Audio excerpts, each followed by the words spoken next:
that you're outside enjoying the beautiful weather.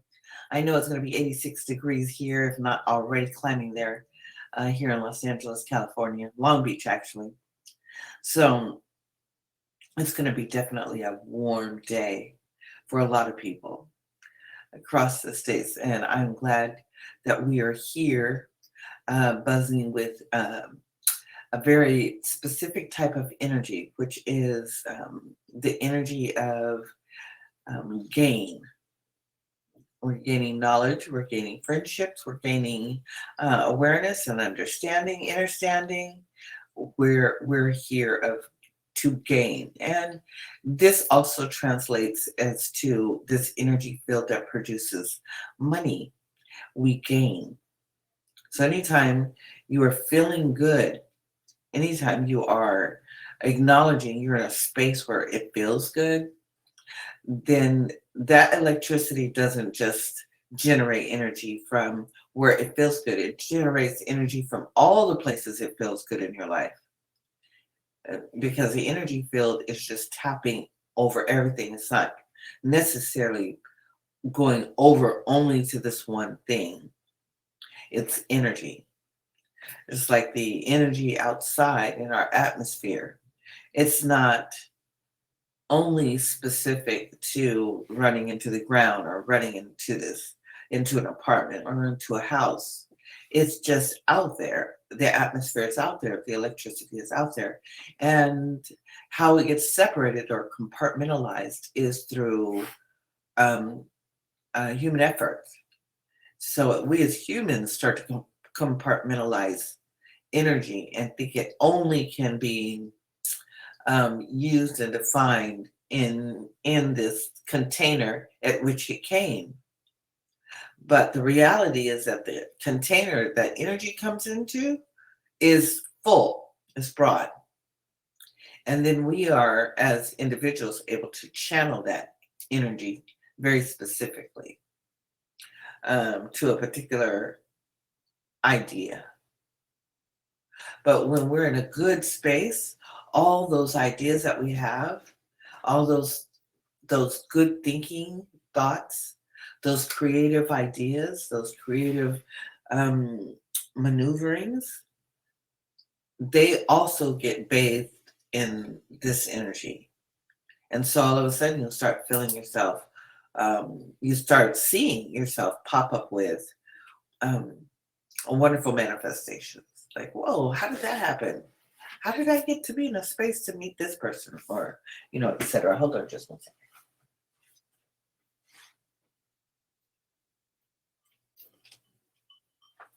I was burning the incense, and I'm telling you, it smells wonderful, but it's all in my eyes. So, I have to rub my eyes a little bit there. Yeah. So this is an aspect of what we get to receive today, is being in a space where we can review our own progress, celebrate our progress, but also make adjustments to that progress.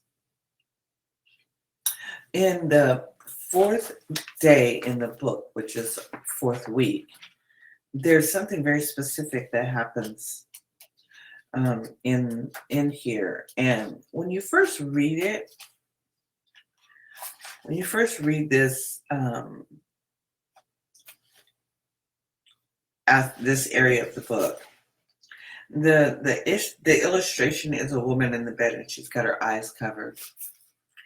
And I know each one of you have been in a place where you don't even want to, you can't even see. You don't want to see.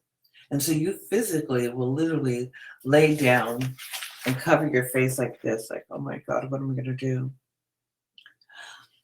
We lay down, we even may pray that way.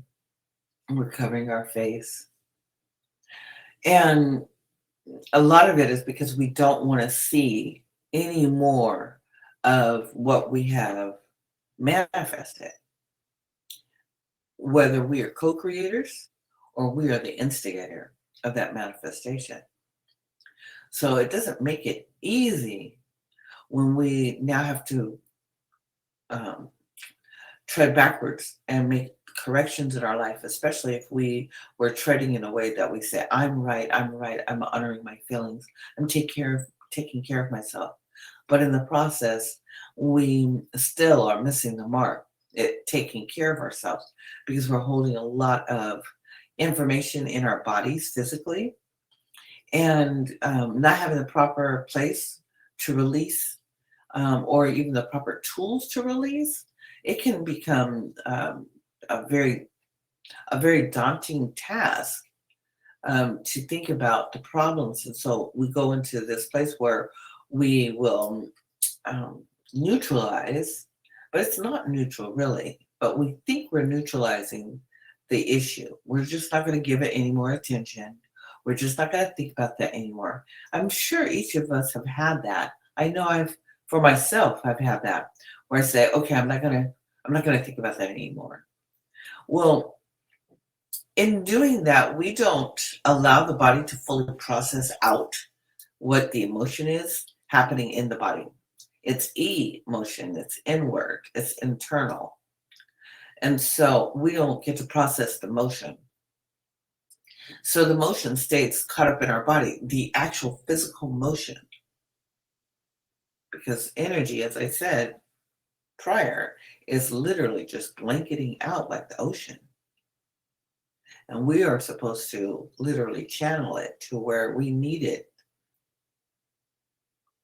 But most of the time, we don't understand whether or how this energy is literally washing over us.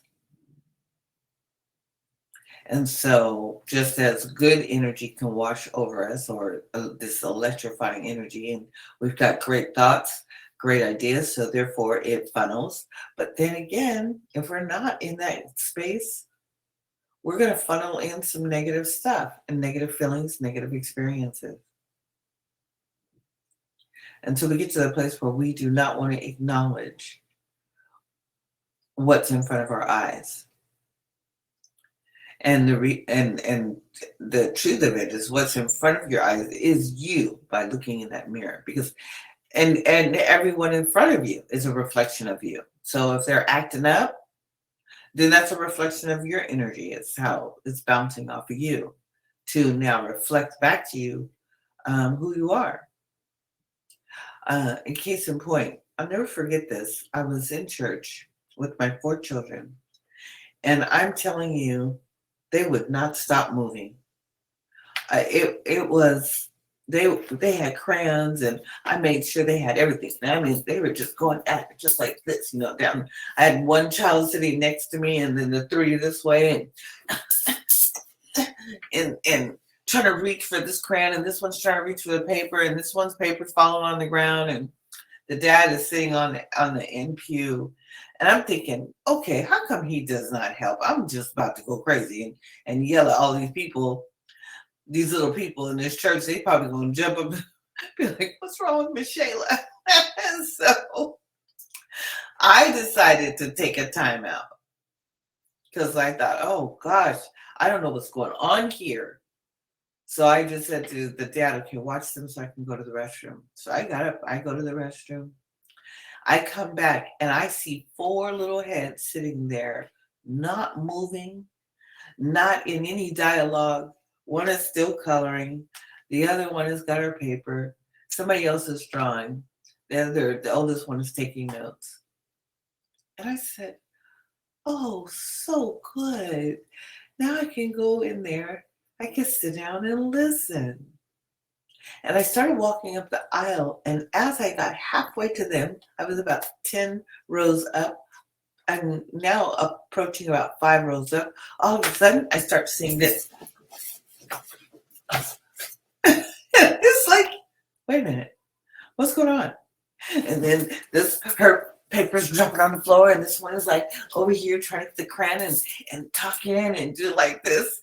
And I said, uh-oh, what is happening? They were just fine. So I stopped, and the people, the congregation, they know our family so well. So I decided to stop and back up. And I started taking slow steps back, Just, and as I started to move back, then this became this, became this in like 30 seconds. That's when I realized how real energy is that we possess and affect other people. Those little babies were my energy field, and every time I walked in, and because I felt really anxious about them, I was giving off anxious energy. I was feeling anxious, which is the reason why I got up. And I was feeling anxious when I was sitting there because I was trying to make sure everybody was okay. They have what they need. They're not going to talk. All the people then gone to the restroom. Little baby has her snack, you know. So I was feeling anxious. And then all of a sudden it displayed itself in all four of these little people. When I got to go to the restroom, I removed myself from their energy field. And it allowed them to be able to calm down. When I stepped back into that energy field, their bubble, then boom, I turned them on again. And I realized that it's not their fault. Some things are not their fault why they may cut up or act up. They're just responding energetically. That also is with us as adults. We are dealing with things energetically, but we don't remember, we've forgotten that we deal with people energetically. And so when we see people cutting up in our life, our mates, our children, our work circumstances, we think, and it can be true, but it doesn't have to solely be true, but we think, oh, they are cutting up. I don't know what they tripping over. Why are they stressing out? Making my morning, I'm fine. What's wrong with them? But you walked into their energy field. You walked into their experience. Now, their experience may already be chaos. So therefore, they're now flooding you with their chaos energy. Or your energy can be something that disrupts them. Not that you were chaos, but you can be. But your energy could be, I'm going to use this example or a statement. It could be so radiant, it's blinding. So therefore, now a person can't look at you. You're truly an adjutant. So we wonder, why do people respond a certain way? Why don't they? And here in chapter 4 of, or week day 4 in the book, it's about having these mountains of concerns that affect our energy field. And we can't be better for anyone else's energy field until we are better for our own energy field. And sometimes it's really about becoming quiet and still. And we might say, well, I don't talk very much, you know, but that doesn't necessarily mean that you're still.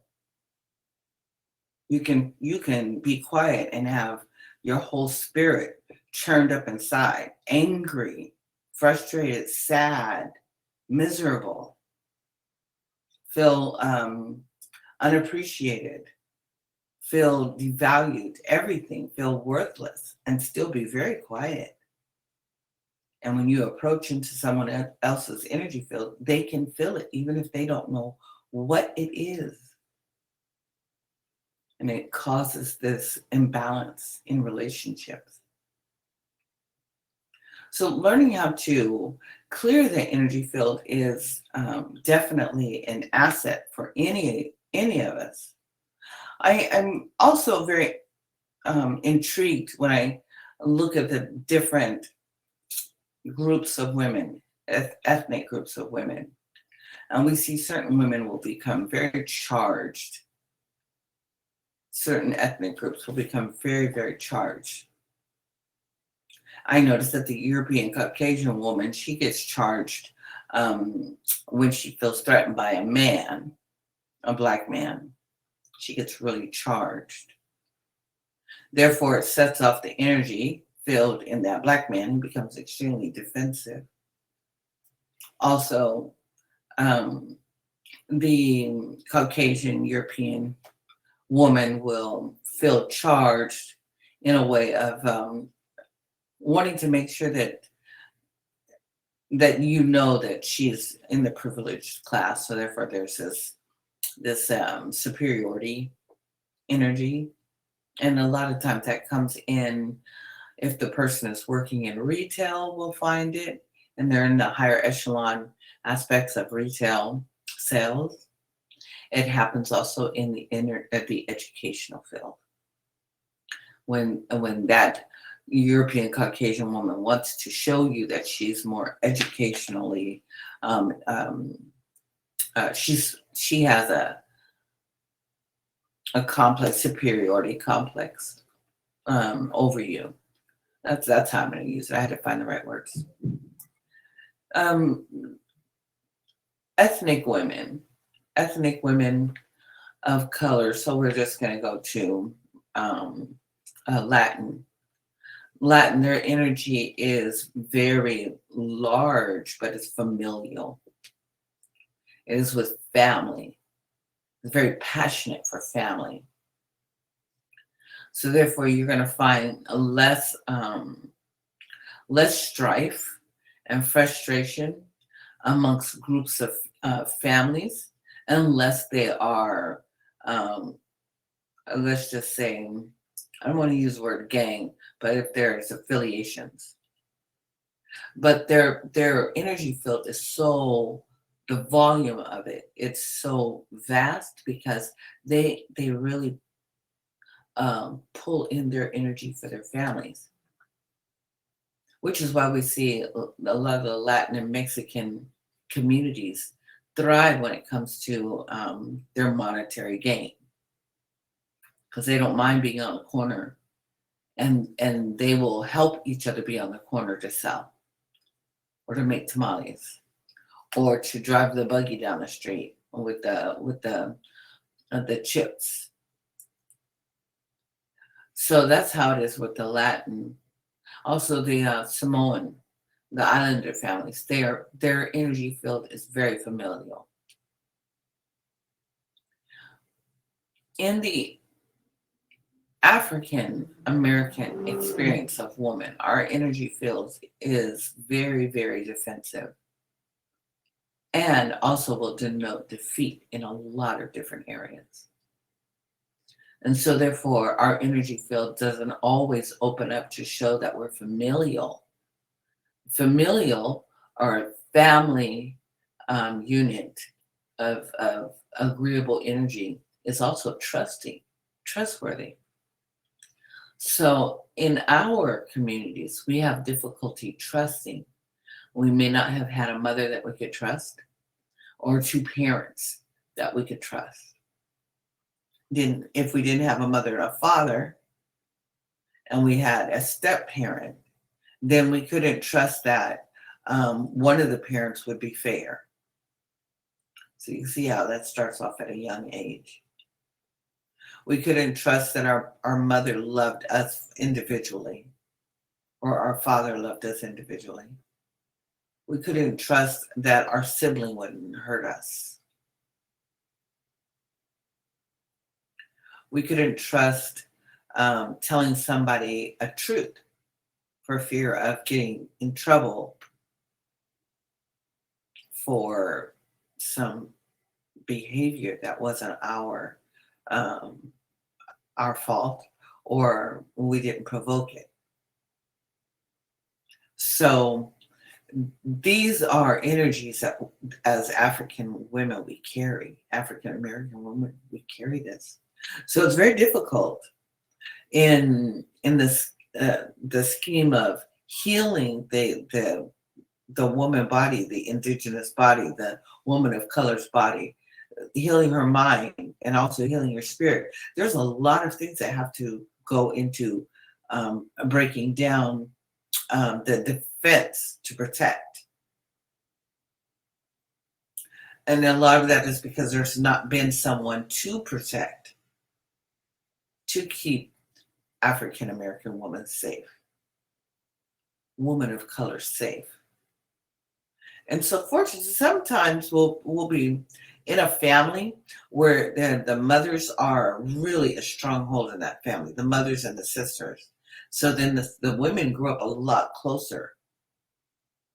They make better alliances with other women of color in their, I will say, in their, maybe even in their financial or their educational circles. But for the most part, if you're looking at, families that across America, um, the emotional climate for African American women is greatly damaged. It's severely troubled. And again, that all comes down to trust. And when we really go into trust, even though our parents are a catalyst to that, how we learn to trust, how we accept ourselves, it boils down to you. Do you trust yourself? Do you trust yourself to make the right decision? Do you trust yourself to have the better friends? Do you trust yourself to make quality decisions? And there are times that I know in my, uh, you know, uh, raising my four children, I did not do it well all the time. And I will have my children remind me, Mom. And at first I used to get really defensive. And then I thought, don't get defensive. This is their reality. So don't deny them their reality. Don't deny them their thought of perspective, because you have a perspective. You have a perspective of how your mother treated you, or the people in your life. And you wouldn't want anybody to invalidate your experience, right? So I had to really step back and think, okay, just listen. Don't give excuses, because some of whatever they're expressing, they may discover the reason why, becoming an adult, having to deal with their own experience. So unfortunately, I will say, my daughter, who has my grandchildren, it's come into that. She's coming into this place where now she's appreciating the mom she thought was a hard mom. I remember one time, this is after she had her children, and I said something to her, and she says, "Okay, Mom, now I know why you weren't a great mom, why you're not a good mom." And at first I thought, oh, I was giving her some good counsel about something. I was giving her sister some counsel, but the other sister was listening. And I guess she just felt like I needed to cuddle my daughter a little longer about a certain thing. And so I didn't argue about it. And normally I could have just went, okay, who are you talking to? I'm the mom. I didn't give birth. I know and so what, you don't want to listen. I need to tell you this anyways.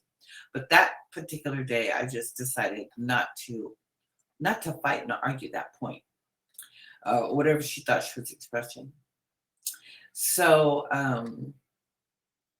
here months go by, and I'm visiting the children, and she asked me to pick up this very, very, very, very simple thing. She asked me, I, I told her I was going to go to the Sacramento Co-op. It's a very special place in Sacramento with natural food and health and herbs and everything. She says, Mommy, can you get me one of those cookies when you come in? And I said, oh, sure, if they still have them. She goes, I wonder if they taste the same. I said, I think they would. And they're baked, they're the brand of the co-op, and they're big, they're like that big. So I give her this cookie, and I come in and I give the children their cookies and their gifts. And she takes a bite of this cookie and she starts crying. And I look at her and I said, oh. And she goes, Mommy, it tastes the same. Thank you for remembering. And I said, those were good times, huh? She goes, they were. These were times when they were small. I would go get these cookies. And so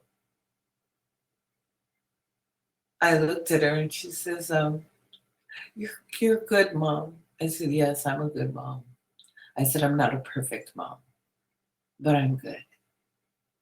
And right there, like, came full circle for her because she's raising two small children, which guaranteed one of them gets upset is going to say, Mom, I don't like you. You're not a good mom. So she probably have already experienced one of those little comments and then finally got it right there.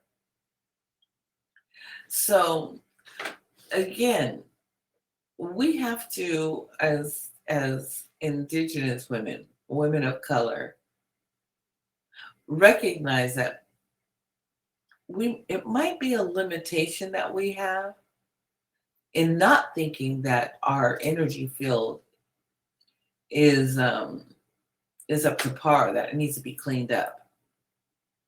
And we assume that everybody else outside of us is the issue again. Those persons outside of us are allowed to have their perspective and to respond. They may not realize they're responding to our energy field, but they are truly responding to our energy field. So we can either be really abrasive, really aggressive, or we can, you know, adjust. Not tone it down, but to adjust what it is that we're feeling. Sometimes you're carrying thoughts on you, in your body, but on your body that now is affecting the other person because it's an energy field. If you were carrying thoughts on your body about always feeling like uh, your ideas don't matter. It's like every time you bring something up, nobody wants to do your idea, your family. But, so and so says it, then it's good. I say it, it's not so good. So therefore you start to feel this feeling of inadequacy. And you're carrying that feeling around with you all day. It's just sitting on you like a light blanket. And it's got pokers on it. It's not a warm blanket, it's got pokers on it. And when you walk into a room, someone else is feeling that and they're acting a certain way. And the quicker you recognize that you are shifting the energy in a room, then you can adjust how that energy is expelled from you. One of the ways to support releasing these extra spikes on our energy field, that's what I'm going to call it, okay, is to clear that energy field, to clear it of any negative programming.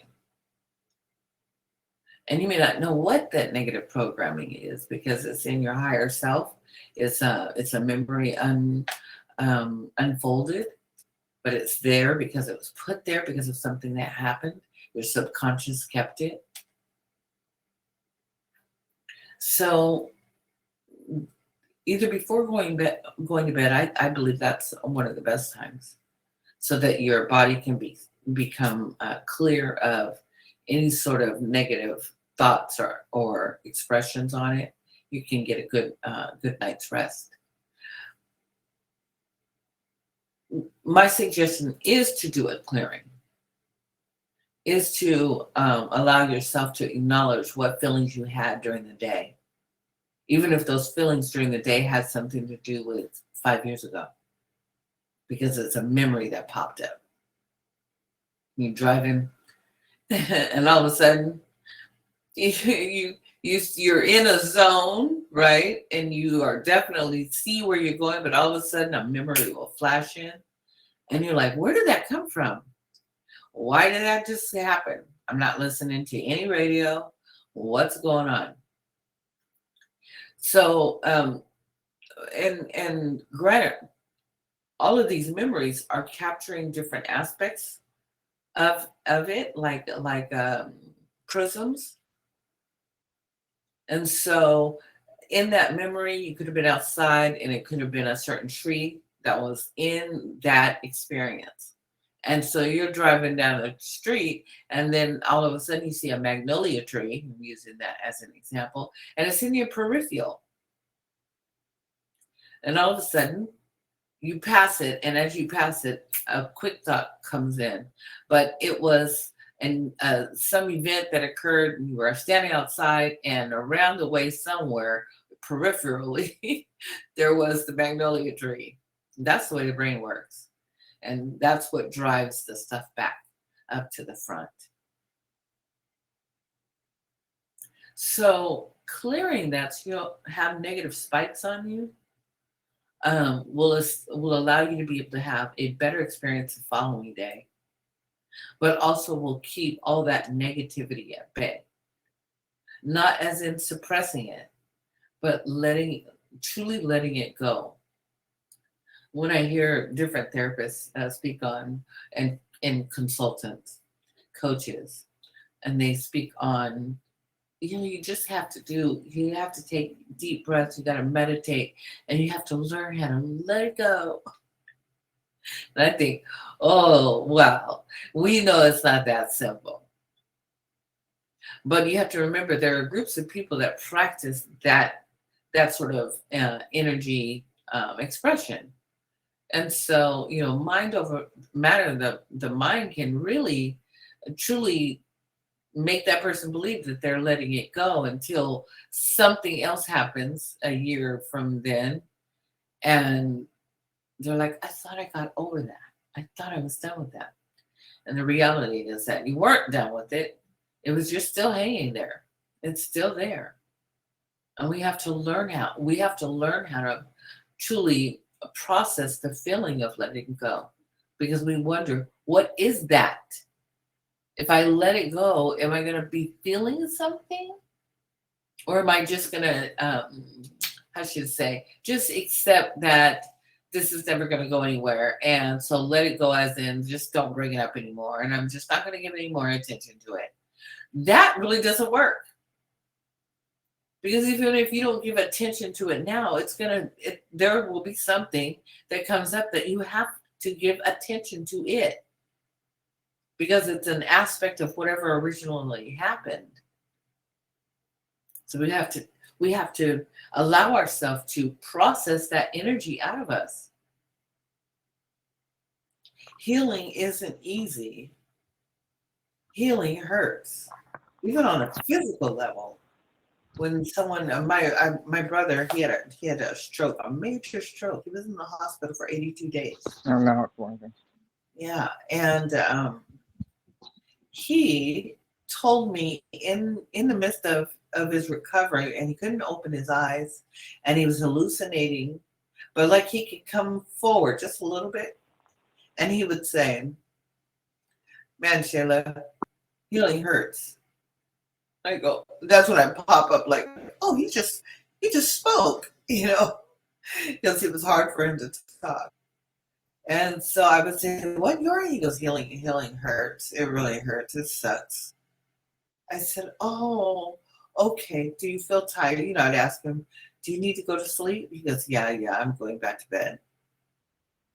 But he was already there in bed, And then all of a sudden he would be out and he's hallucinating again. But whatever that was happening in his brain and his body, it really hurt. So we have to also acknowledge that the healing process may not, matter of fact, it's not going to feel good, which is why so many people do not do this work. They don't do it because it doesn't feel good. It doesn't feel good to feel the pain in the chest come up, or the weight on the shoulders like pull down on you. It doesn't feel good when you feel the inner aspect of your ear start to burn and get hot. It doesn't feel good when you can feel the heat behind your eyes and you want to cry, or you get a headache. It doesn't feel good when we've been hurt and now something says you got to go and clean that up, and then the thought of it, just to think of it, brings all of that physical anxiety to the body. We're like, oh no, this is like way too much work. I did not sign up for this. I don't think and literally we'll make the excuse. I don't think going back to look at this is healthy, and I don't need to do that, and so I'm just going to ignore this and let it go. But you're really not letting it go, and that ignoring is really causing even um, more problems. We just keep putting it aside, and it never gets dealt with. And the real issue is at the bottom of the stack. And this just keeps piling up because we're really not dealing with it. And then here we are as women having really raunchy relationships with people, somewhere 40 years plus. And when I say raunchy, I mean can't have good verbal communication with our mate, not necessarily attracting the right person in our life. We just keep producing junky experiences. Yeah. And we wonder, when am I going to meet somebody that, or when will it be my husband and I will be on the same page? It seems like we're always at odds. He might have his issues, but have you cleared yours so that you are not literally vibrating his field at a certain level? You want to take that equation out. That doesn't mean that you're at fault. It just means you're taking responsibility for your energy field. You're taking responsibility for your ability to go in the shower and clean your body. You're not asking somebody else to do it. You are taking responsibility to say, I can't use that kind of soap. I need to use this body wash. And not accept anyone else's idea of how you need to heal. But there is a proactive aspect of healing. We can't just say, I'm going to let it go and I'm done. That process has to be flooded out of the body. And that is, or purged. And that purging doesn't have to be like, the end of everything, right? Where we feel like, oh my God, I don't know if I can handle this. I'm going to have a breakdown. That's where the responsibility of allowing yourself to heal in a way that is that supports your growth. Because we can talk to counselors, therapists.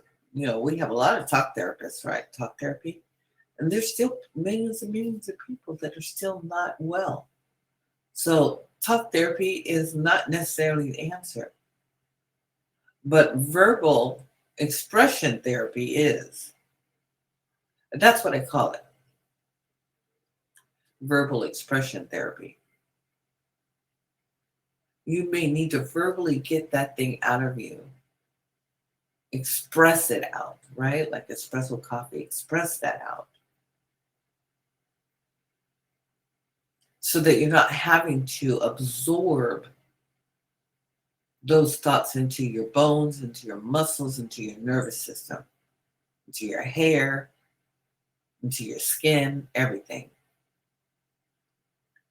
So in week 4, day 4 in the book, there is a clearing.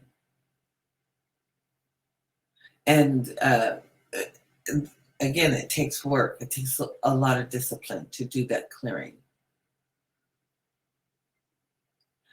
Step 1 is to acknowledge the issue. And when you're doing these clearings, it's better to write it down. Write down what your issue is so that you can go back and evaluate. Am I still feeling the same way? What else do I need to acknowledge? So that's step 1. And then step 2 is to acknowledge that it's in your body. Now, everybody always says, oh, it's in my head. Well, of course it's in your head. It's what you've been thinking, and it's being released from the hippocampus.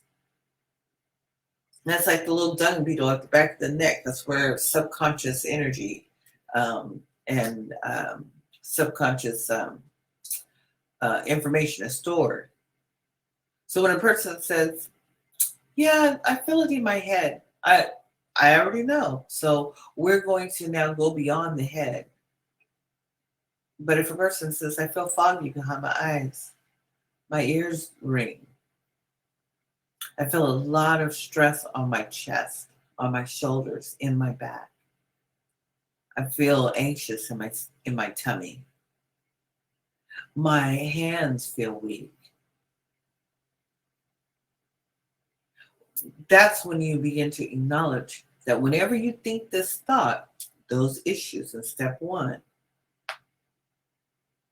then the physical aspect of that shows up. So acknowledge that. Say, "Oh man, this is my issue and this is where I'm feeling it. I feel this in my back and in my kidneys." And so you write that down, in my kidneys. How will we know it's in your kidneys?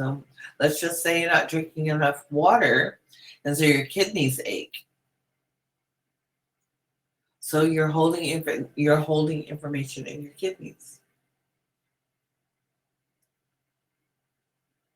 So the third step would be to acknowledge where it is in the body and how much of it is there. And I always like to do the scale 0 to 10, 0 being neutral, 10 being the worst. So I'm feeling this in my body, and it feels like a 7. And I'm even going to give it a color. It feels gray. I'm going to give it a shape. It looks like gray bricks. So that's allowing the brain to see whatever image it is producing in you. Why that is important is because we wonder how it is that we get triggered going down the street and we weren't listening to any music, but there were these images. And the images could have been colors and shapes. And that's what triggered the feeling to come back up in you again. So we acknowledge that. Okay, it feels like this. And as you're clearing, you will begin to see that those aspects that you were seeing actually begin to dissipate. So step 4 is the actual cancellation. And the suggested words in the book that I use, I believe I use don't, not, and don't. Not, N-O-T, and don't.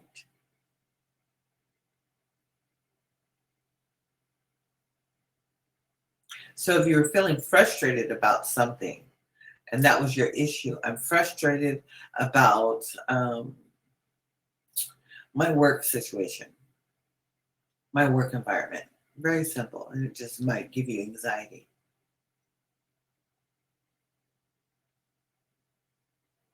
Then you would acknowledge those feelings and say what that thing wants to say. You're feeling it in your gut. And what's your gut want to say? Not you, not you, just your gut. Let the gut talk. And that gut is like, this job is making me sick. So therefore, you want to eliminate the negative spikes that are on that expression. Not, this job is making me sick. I feel very unappreciated at my job. Not, I feel very unappreciated at my job. Or you can put the not anywhere except for at the very end. So I feel not very unappreciated at my job. I feel very unappreciated not at my job. I feel very unappreciated and not, excuse me, I feel very unappreciated at my not job. And it's better to write these statements out in cursive because the brain is literally recording in waves. So therefore, we access the subconscious in that wave pattern. And after about 3 or 4 of these expressions that are being canceled, then I go back to the issue and I want to find out how much is still sitting there. How much am I still feeling frustrated over not being valued at my job? You take a deep breath.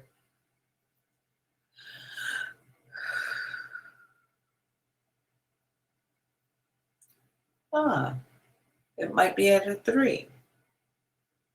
So you acknowledge that 3. And then assess where you feel it in your body, because it may no longer be in the chest area or the stomach, but you might start feeling a little light weight on your shoulders. And so then you give the shoulders attention. Shoulders, I see you're holding this energy about this issue. What do you want to say? And what the shoulders may want to say is what it heard somebody else say.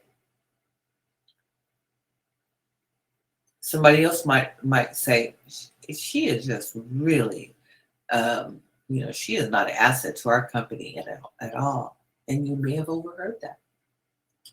So you would want to cancel that statement. And this time, you use the word don't instead of not. She's not that was in the original sentence. She's not an asset. She's not a don't asset to our company. Who hired her? She doesn't look like she can do anything. Don't. Who hired her? She don't look like she can do anything. So again, this aspect of clearing from the new feeling, which was at this point a 3, now is no longer about how you feel, but now how people are expressing their feelings about you. So you want to come at that a little different, using your not and your don't sentences. I believe I gave the class the option to use the word final. And final does seem to work. It's because of the way that the brain understands the word final, that it's complete. But you might find that the word final doesn't work for you. And so you can play around with those words tremendously. Like the not may not be as strong, but the don't is. So evaluate which one gets you to pull down emotionally from that emotional charge quicker, so you can see how you are progressing. Now, what if there are no words? What if there's only a feeling? Yeah. It's a clove. Clove in my coffee. Yeah, so what if the feeling was an expression of anger, but it wanted to scream? Well, the cancellation statements actually help that. And the reason why is because any of the cancellations that you've been using, each word has a sound. Sound, period. It doesn't have a sound, it's just sound. And so even though we think we're canceling words, we're really canceling sound signatures. Because we know when someone's angry, the cadence on the voice changes. Really, like as if to say the cadence strikes at different places. What are you doing? I'm so upset at you. This is making me so angry. You see the cadence? So it's the sound. Whereas when we're really happy, it says, "Oh, that makes me so happy." It's literally this wave that kind of moves like it dances. That's so wonderful. I know that's right. That's so good. You see that the tone changes. So cancellations aren't necessarily about the word itself, but the cancellation on the sound signature that's happening on the synapses. So again, if a person says, "I don't have any words to say about how I feel, but I feel miserable, but I don't have any words for it." Right. But do you have a sound for it? If someone said, "Go and just take that pillow and scream all of that out of you," would you scream, or you would feel that you couldn't scream? Well, most people scream. Most people have just sound that needs to come out. And those sounds can be canceled as well. Because the sound is based on a negative emotional charge in the body. And you want to let that go. So it's better to go take a pillow and use the word not or don't and then scream in the pillow. Maybe it's not just the sound, it's the words. "I hate you." Or, "My mother always hated me. She wasn't fair. I always get second choice. I'm always the last choice." Right? You might be screaming that into your pillow, but before you scream the words or either the sound, you want to use the word not or don't. Not, "Ah!" Don't, "Ah!" Don't, "I hate her." Not, you know, "He was never here." You know, whatever that was. Speaking on the father or the mate. Not, "He cheated on me." Not, "He abused me." Not, "He hit me." Ah! Not, "Ah!" And you're in the pillow. And I say in the pillow because we're not in soundproof rooms. We don't live in a house in the country. Guaranteed, if you start yelling like that, somebody next door is going to be going crazy. There's something going on. And they're calling the police. Ma'am, we heard that there was a disturbance over here. So, but then again, you might have been manifesting your future husband. He comes knocking on the door. He's a police officer, and he's looking good. You're like, "What? Yeah, about that." So, so that's why I say use the pillow. You're not trying to smuggle yourself or how you say keep from being heard. But remember, it's you that needs to hear you. So not everybody else that needs to hear you. It's you that needs to hear you. So canceling that way with the support of a pillow or something so that you can use that to completely support your wellness. Another way, a great way to do it is if you're in your car and you're just going for a drive. You can do that too, and yell and curse. Sometimes the words want to curse because we heard cursings from our parents.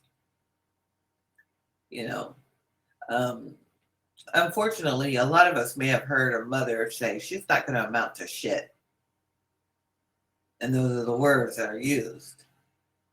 So therefore, you would have to clear that. Not "she's going to amount to shit."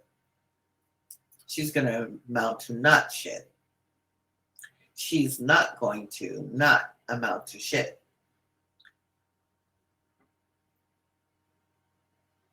And then if you heard the expression, "she's not going to do well," So you wonder, okay, how do I use that? Because the knot's already in there. Well, you use it double.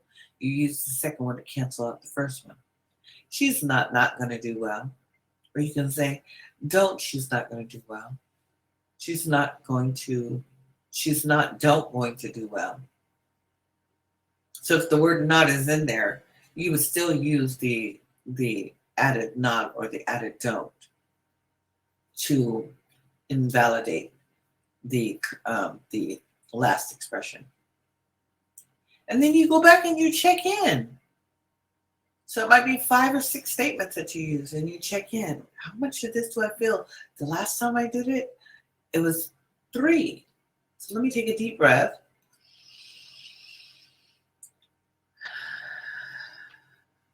Let me revisit the issue. Okay. How much do I feel in my body? And it may be neutral right there. Like you can't find where it's at in your body. Like I'm looking to feel disgruntled. I'm looking to feel weak or really tense. I'm looking to feel that way. I don't feel it. I just feel neutral. And that's when you realize, oh, I accomplished that. You got your neutrality. Now we have to restore the brain's compartment because the brain has been holding all these different compartments open. So you can't just come clean out the compartments. There's a scripture in the Bible that says that when if you have worked to get rid of the demons, but you have not put anything in replace of those demonic forces, then they come back 10 times worse. Right. They say that about with people gaining weight too. You can release the weight, but if you don't have better habits, then the fat brings friends. It comes back with friends. Right. Yeah. So yeah, we can understand that one real well. It's like, yes, because I lost this weight, but when it came back, why did I look fatter than before? It was like, gosh dang. Yeah, because the puppy did two marshmallow puffs on the one that we let go of, right? Right. But the 2 marshmallow puffs, like, but we're the same weight. Yeah, but now you split yourself in 2. You jacking my body up. Make me look too puffy in the mirror. So, right. So we want to, like that, clear out and then restore the soul. Restore those compartments because now they're sitting there empty, and we would not want more negative energy to come in and then occupy and have even greater difficulty at removing that. So you don't have to go through a litany of expressions. You do not have to say that over and over again. You don't have to say them 50 times. Like you go on YouTube and it's like, listen to this, and it'll be 2 hours of the same mantra, right? Because you got to get in your subconscious. I'm going to tell you, it got in your subconscious the very first moment you said it. The very first moment you seen the words. The very first moment the music came on. Our subconscious doesn't say, okay, I don't know, am I supposed to work right now? This looks like a good one, so I'm going to remember this one. No, subconscious says, this joker always forgets, so I'm about to put it in the library. Right? That's what subconscious does. I ain't trusting her to remember nothing. I'm going to put it in the library myself. So that's what subconscious does. So we now just go in and put the right words in there, the right feel. We've cleared out the other stuff, the negativity, the insecurity, and we feel neutral about it. It's like it's not triggering us any longer. So then now you go back You go back to your wellness, Sankofa to wellness, right? You go back to that point. And wellness says, well, I don't feel charged about it. But how will we say it in a place that's well? Because saying I don't feel charged now is drawing I feel charged. But remember, don't is a non existent word and not. It's a cancellation word. So we have to be really strategic in how we speak. And some might feel it's really difficult, like, man, why am I gotta watch everything I say? I have to watch everything I do. What is this? Well, I guess so. What it is that we have forgotten from the very beginning of this discourse that I said everything is energy. Everything is energy. Right. So when you say something energetically, it's affecting you and those around you. So yes, if you release all of these stories that are connected to this one event or this one experience that you're wanting to clear, you are going to need to put in a positive statement to validate your own truth that you are creating.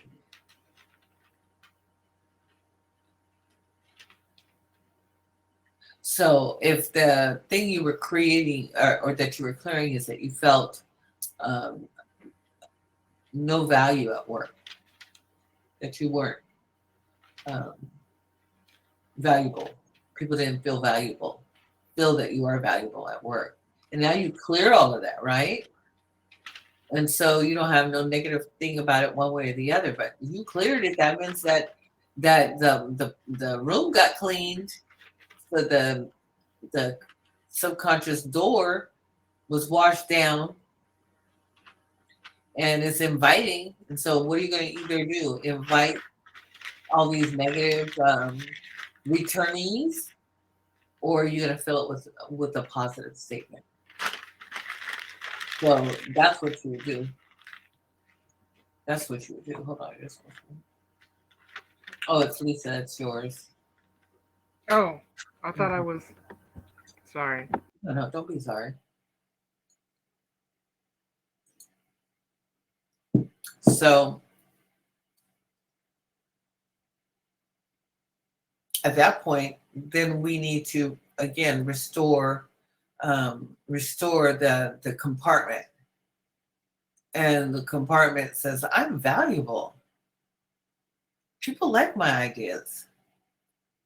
I listen with the intention to be a good support. My ideas are received well. My ideas are received um, by the correct people. People acknowledge that I create better outcomes with my ideas. See, it's a statement of fact. Even if the statement of fact doesn't exist yet, excuse me, you are the creator.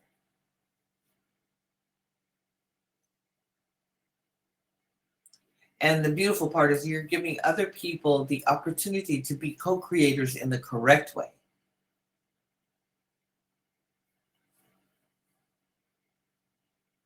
So your statements must actually enhance your experience at which you are clearing. If you are clearing something in regards to a mate, um, taking you for granted, because we can tend to do that after a while. Sometimes even our friends. But if this is a case, you feel like your mate takes you for granted and you've cleared that out, then now you come back and you make a statement of fact. You say how it's going to be. I enjoy how appreciative my mate, you could say his name, is uh, is toward me. He listens to me, and I like that. She listens to me, and I appreciate that. We have a great relationship. I love the way we communicate. You see, these are statements of fact. They're not affirmations.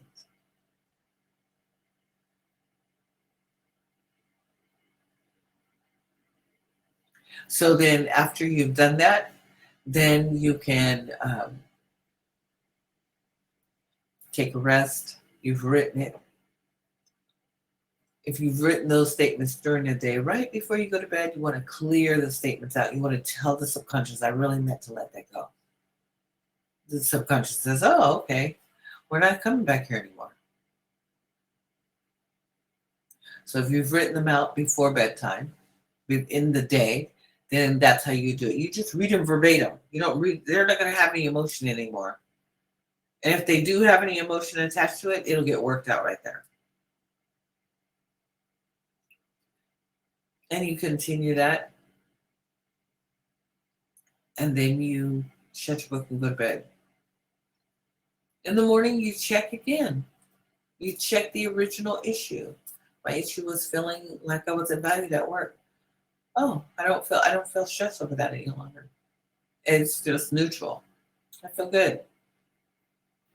You don't have to go back and revisit any of the words that you've written, any positive statements that you've written. If you want to continue the positations, you can. But sometimes the positations, if we've written those and we start to read them, they might start to show some desperation, as if I have to say these, otherwise it might not come true. So then you create another aspect of anxiety about it. So I say personally, you don't have to go back and redo the positive statements over and over again that came from the session of clearing the negative stuff, if that makes any sense. Yeah. And some of you might show that you've had a bad dream, a venting dream. And it was like odd after you've done a clearing. You had a dream that encompassed some of whatever it is that you were feeling, or whatever it is that you were clearing about, whether you were clearing a person or an aspect of a person's personality or an event. Then all of a sudden it'll be in this venting dream, but the venting dream will be like a horror story. It's just like, wait a minute. How is this? I thought I was supposed to be clearing this. Why am I dreaming about this? Is this a premonition? And it's not. It's finally the brain just said, oh, I could dump that. I'm done. I don't have to give any more attention to it. So give thanks for that. Say, I had a venting dream. Okay, I'm done with that. Thank you. And it may show up in your life again, but as it shows up, it has no trigger to it. Has no trigger. I used to be afraid of clowns, but at the very young age of 5, I was abducted by a serial clown rapist, and so I had a problem with clowns. And when I cleared that, I remember my husband and I were walking at the movie house, and I think it was coming back out, and that's with the clown. And I turned around the corner to see this big billboard with the clown on it. Now, normally I would have been like sick inside, just like, oh my God, okay. But I wasn't. I looked at it and I said, oh, that's interesting. You showed up. I cleared it out. It doesn't bother me anymore. You don't bother me anymore. And here it is. So also when you clear things, it can show up to show you, not to see, but just to show you that your subconscious has purged the emotion connected to the image. And also, if there is fear that comes up, guess what? Oh, okay, there's an aspect I needed to clear. So if in the morning you had a dream, and that dream now put an immense amount of fear in you, then that's what you clear the next day. Use that clear. Then you wonder, okay, why did that scare me? And you'll find you may clear that. It may take 5 or 10 minutes to clear that. But I encourage each one of you to use those clearing statements in chapter 4, week day 4 in the book, use that as your catalyst for wellness and releasing the stuff that's sitting like sludge in your subconscious. You want to clear that energy field so that it's not got prongs on it. So that when you walk into the room, your energy feels inviting, it feels soft, it feels welcoming, it feels love, it feels at peace. It may feel less argumentative, right, to another person. Calm. And that's the way you do want to be.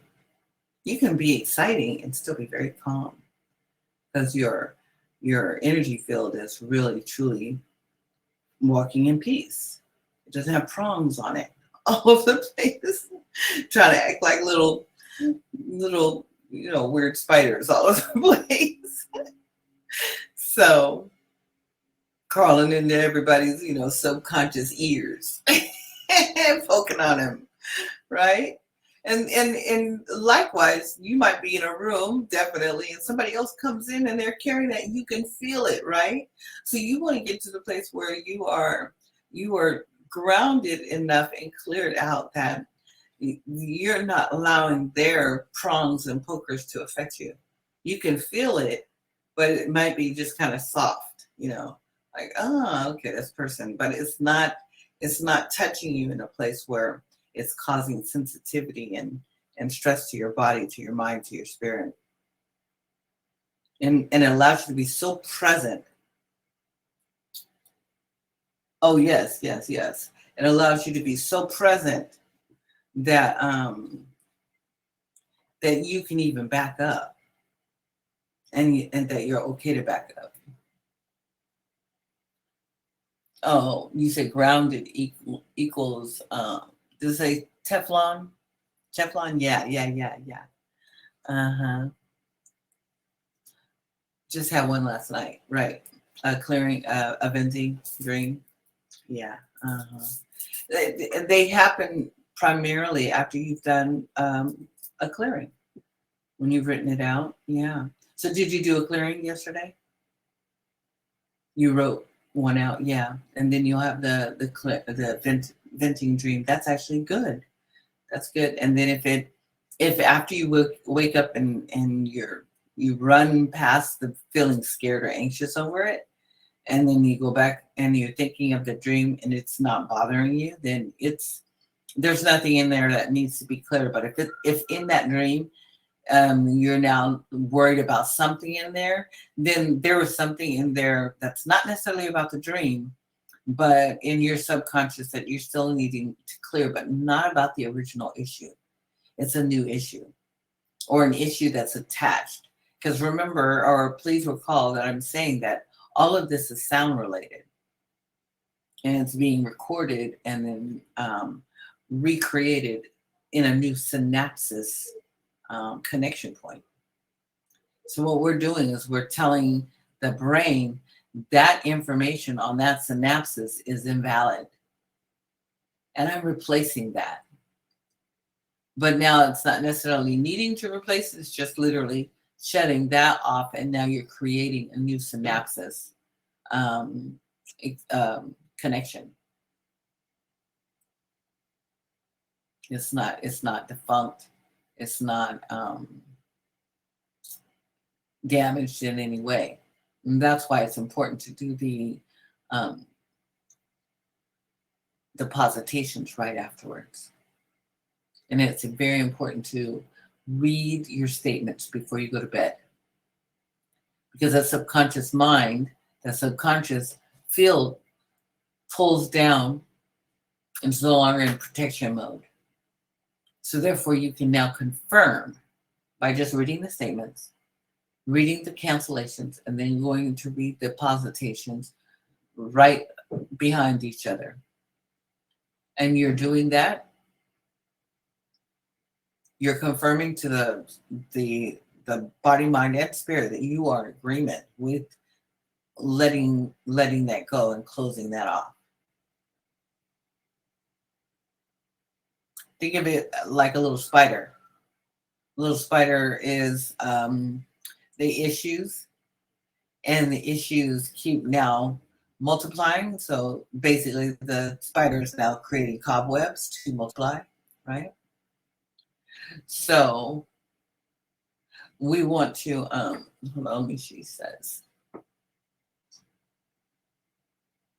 many, she said, many revelations. Hold on, let me get that. Oh, many revelations from this regarding my healing journey. Gratitude. Oh, absolutely. Absolutely. I appreciate your expression. Um, so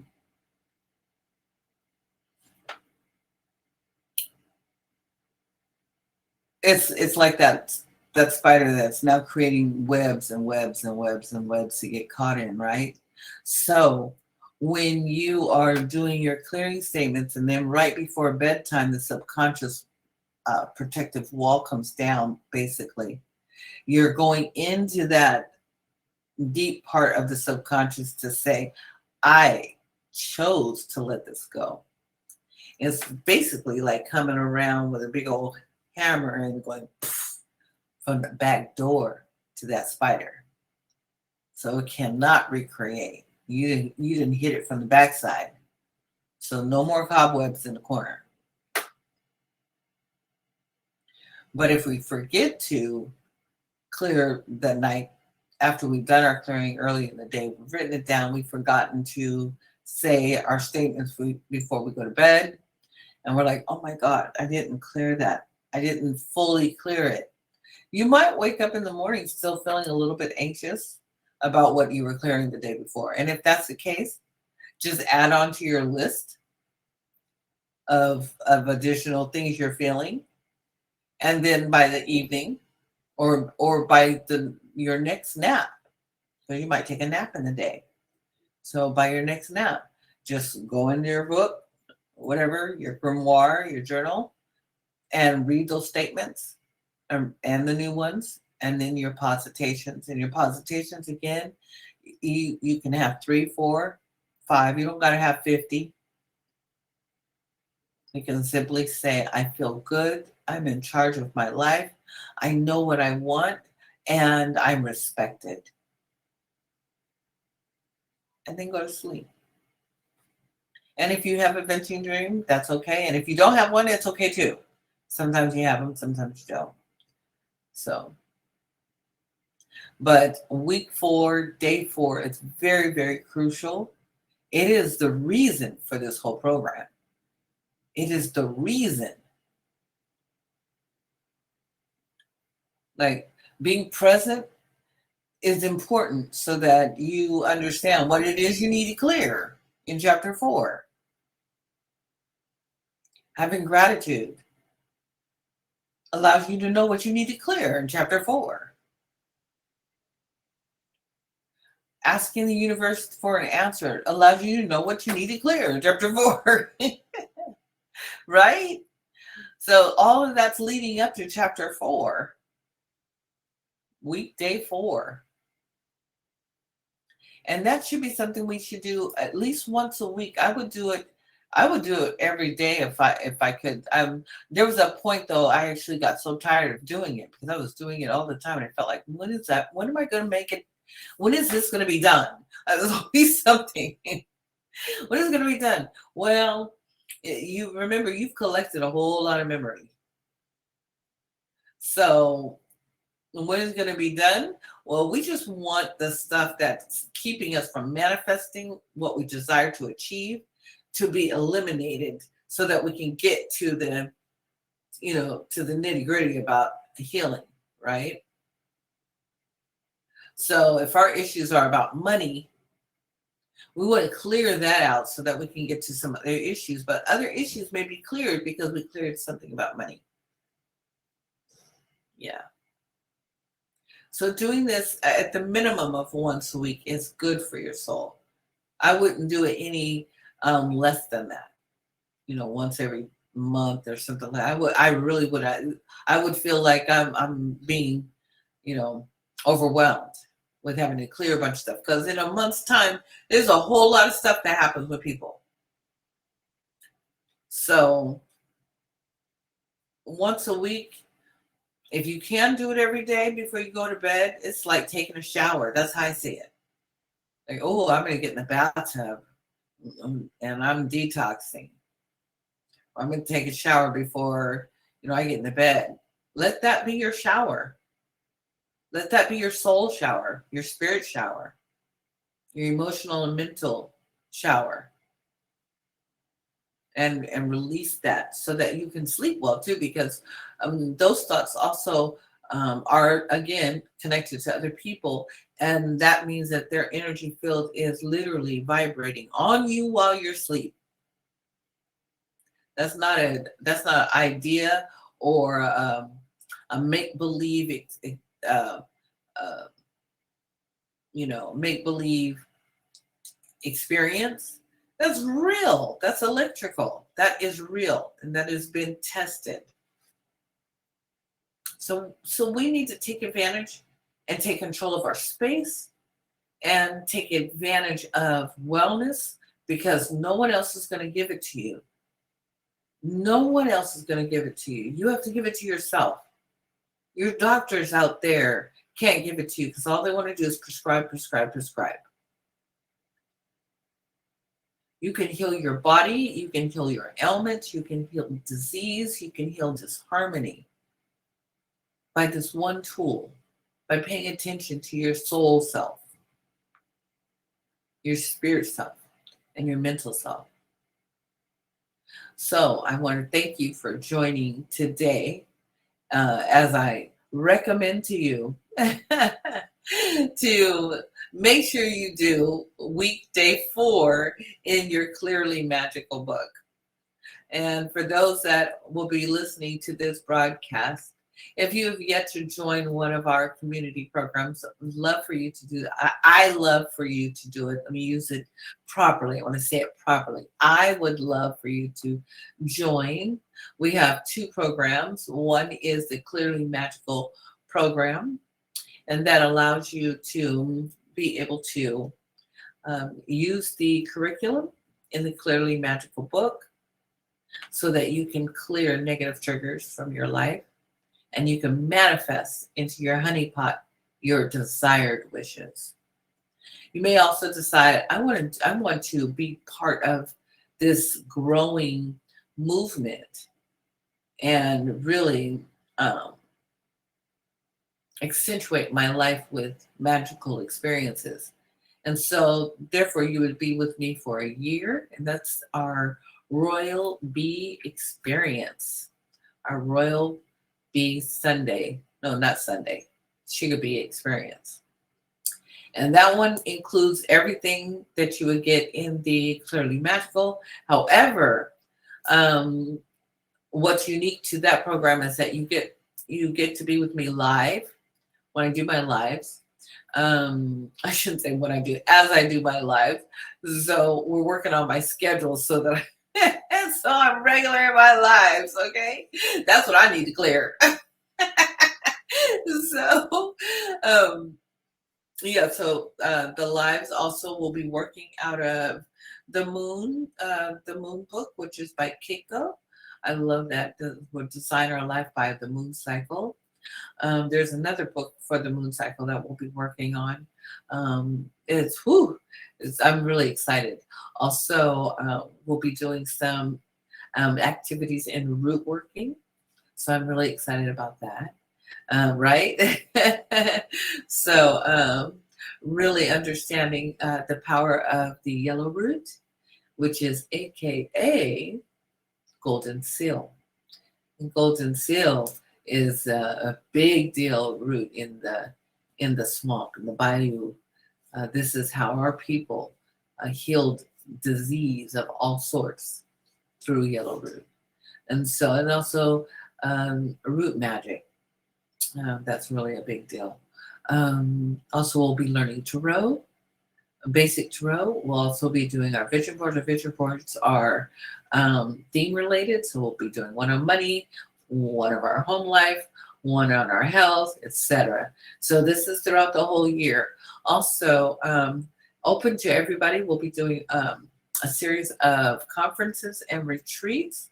I believe we have one major retreat that's scheduled for the year. And for those that are part of the Royal Sugar Bee experience, you will have a very beautiful discount on the accommodations, and so that's one of the perks that you get. Also, you get a bee swag bag that you'll get, which has a T-shirt. It has your Clearly Magical hardback copy, as well as you get the ebook, so that you have both at your fingertips. So having the VIP or the Royal Bee experience is definitely something I'm excited to offer. And I will say you are my founding family group. And so and that feels really good. Um, the Clearly Magical, the program is 149.99, or if you want to pay for it in 3-month increment, um, it's a one-time fee of 149, 3-month increment, $55.55 for 30 months. And it automatically stops. So you don't have to worry about being charged over and then having to come back and say, it kept charging me. It stops. For the Clearly, the Royal Sugar Bee experience, that one is $11.99.99. However, there is 2 options. You can pay for it all up front, or you can pay for it in an 8-month series. Um, so it becomes very affordable that way. And you are still able to get all of the wonderful perks, even though you're paying for it in a monthly increments. So that is what I wanted to say to everyone. I want to thank you for joining me. And before we sign off, is there anything anyone would like to say, announcement or something that you experienced? Anything. It's anything good, or a question.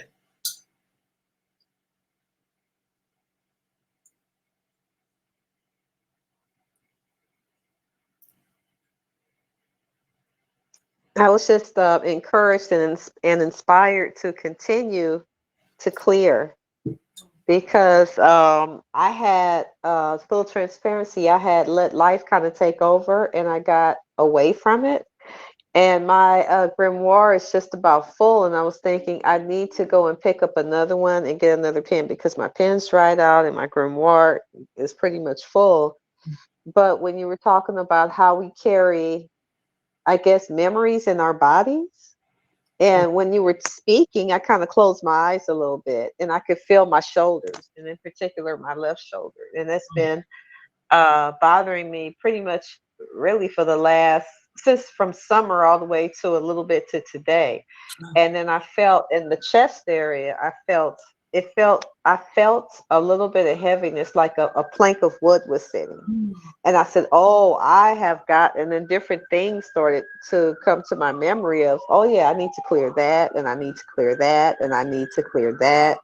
And the what that memory is and what that emotion is and how I'm processing it. So Mm-hmm. yeah, so that's why I was just, I was really, as always, I'm always looking forward to Sugar Sunday. So that just really encouraged me to do this phenomenal work. Thank Because you. I could tell you I saw results. Mhm. I'm living results, but I know there's more stuff that I need to clear. Yeah, So yeah. yeah. All right, I'll mute Thank, myself. thank you for sharing that. I appreciate it. Yeah. We are all literally traveling on this wonderful plane of existence together. I'm glad that as sugar bees we've come together like this, because we are definitely healing. And it's like that salve, it's that honey, that we literally pours over us. And sometimes when we're agitated, honey feels sticky and too sweet, and, uh, or we get honey that is diluted. You know, a lot of people don't even realize that most honey is diluted. If they buy it at the store, it's really diluted, and you can tell because you'll need to put a whole lot in your cup, your teacup, for you to make it sweet. But then all of a sudden it starts tasting like the honey and not like the tea, right? And so, but real organic honey with no filter, and you take just a little bit of that, and it sweetens it. You can taste a little bit of the honey, but you still are able to gather the herb, on your palate. So, and the honeycomb is healing, and honey is healing over the skin is as an emollient, to cleanse the skin or hydrate the skin so much. So we are being that with one another, and thank you for allowing me to be able to present this, because it's a big deal. It's a big deal, especially for we as women of the indigenous families. They didn't want us to figure out how to heal this part of our body, how to heal fear out of our body, because that's how we're controlled, through fear. And so the quicker we get through that, we can be better equipped for helping our children, so they don't have the misplaced fear. They are able to understand, oh, this is just a smoke screen right here. I can just walk on through that. I don't have any fear. I understand that that's not something I'm supposed to be fearing. So, real threat, yes, but not an emotional threat that doesn't even have a body yet. That's what the enemy has created in our mind, that we actually create fear inside of ourselves for something that doesn't even have a body yet. So, and because we're such manifestors, we will draw up and create that body, that entity. And so we've got to must learn how to shut that off. And it's not about us closing off our emotions, but now we take control of the motion of what we feel. Notice the difference. We're not emotional. We're in control of the emotions that we feel. And that's the key. So, well, thank you so very much. And no other questions. I'm gonna assume. I have a statement, kind of maybe even a question. Oh, Well, more okay. of a statement, just like what today brought up for me was how I have gotten away from a healing practice in the past that was totally different. And it you speaking today kind of woke that up. It's like, okay, you need to clear through this situation, because a lot of it was um dealing with some things I'm starting to see try to peek back in, like seasonal depression, or just feeling the change of the time and not letting it get to me. Um, but just not staying away for too long. Just in the lady said before about how her grimoire was getting filled up, and it's kind of like a closing of a chapter. Like when you finally achieve that goal, kind of you start to see that the work you're doing is working. You feel like, maybe I'm good now. No. She's So like, no. no, I'm not. I have to continue. I have to keep going. So I'm gonna do some some clearing on that to get back, because it's working. Yeah. So yeah, Thank I'm you. grateful. Thank Excuse you. my Yeah. husband in the background if y'all hear that, but Oh, it's yeah, all I'm right. grateful. It's all right. It's all right. Thank you. Everybody's photo is up. I'm gonna take a wonderful. If everybody can smile so much.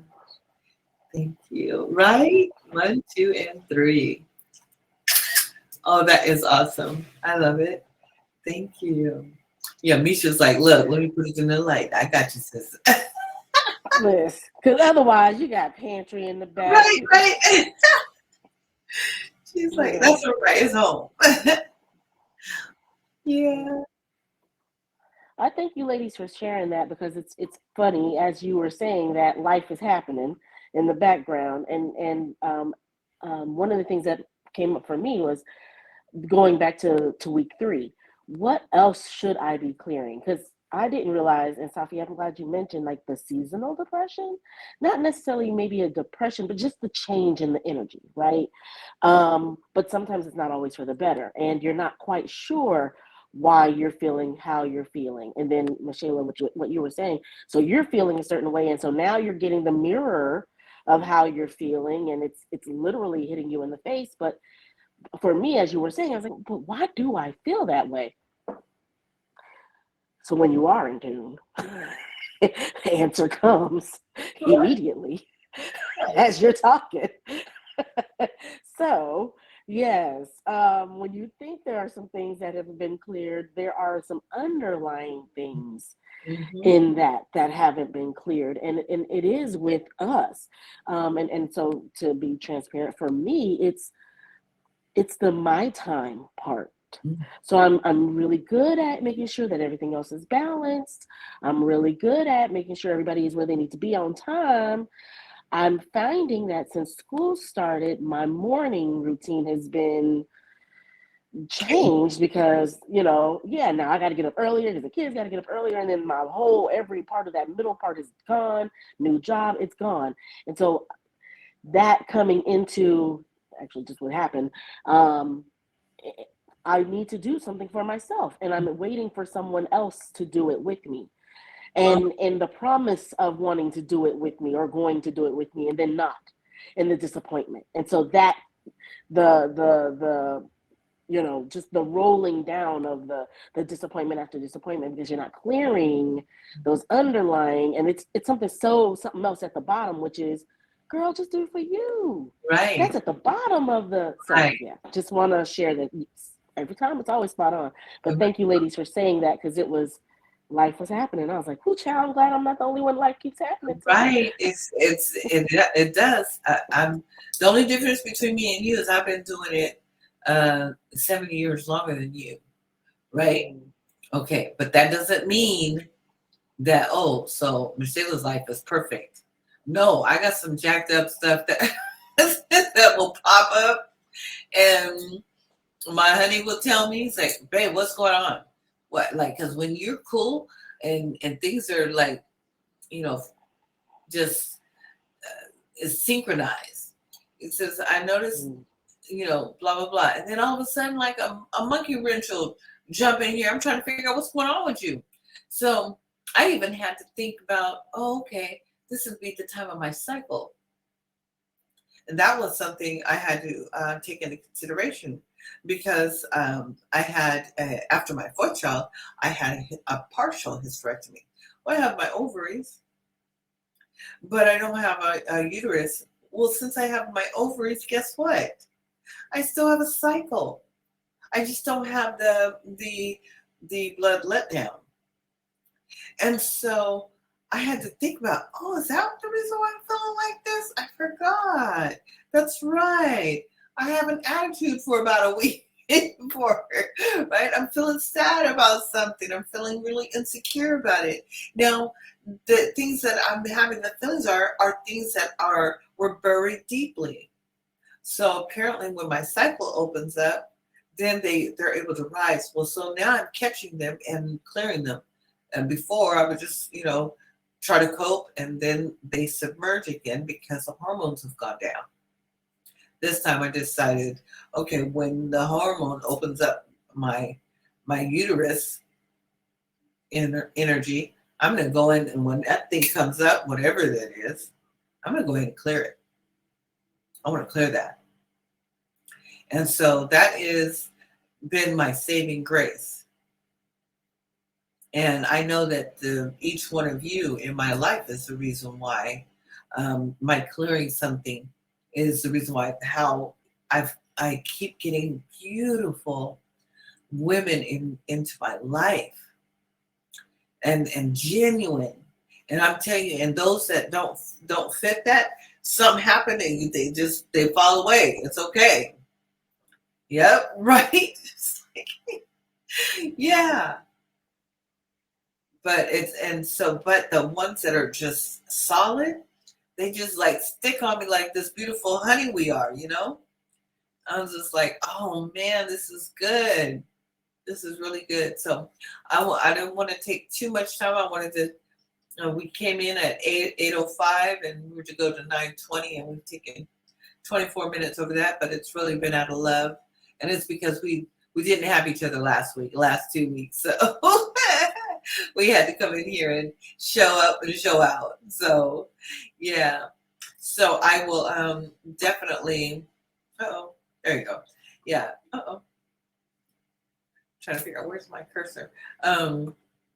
Yeah, definitely extend more support for our community. You'll notice in the groups, if you're in the main group, that group is mainly getting announcements. But those that are in the VIP, you'll see where a lot of daily information will be coming into there. So I really do hope that each one of you take advantage of the Royal Bee experience. Be in there and share your journey, because you are the founding group, and that will never change. So as these thousands of women come in, because we know how hives become very big, right? There are hives that have been found in different parts of the world that are like 2,200 year old hives. You know, that is like amazing. And so those are large hives, very large. And so with that, there's definitely organization, and everybody knows who the founding bees are in that group, right? They haven't lived that long.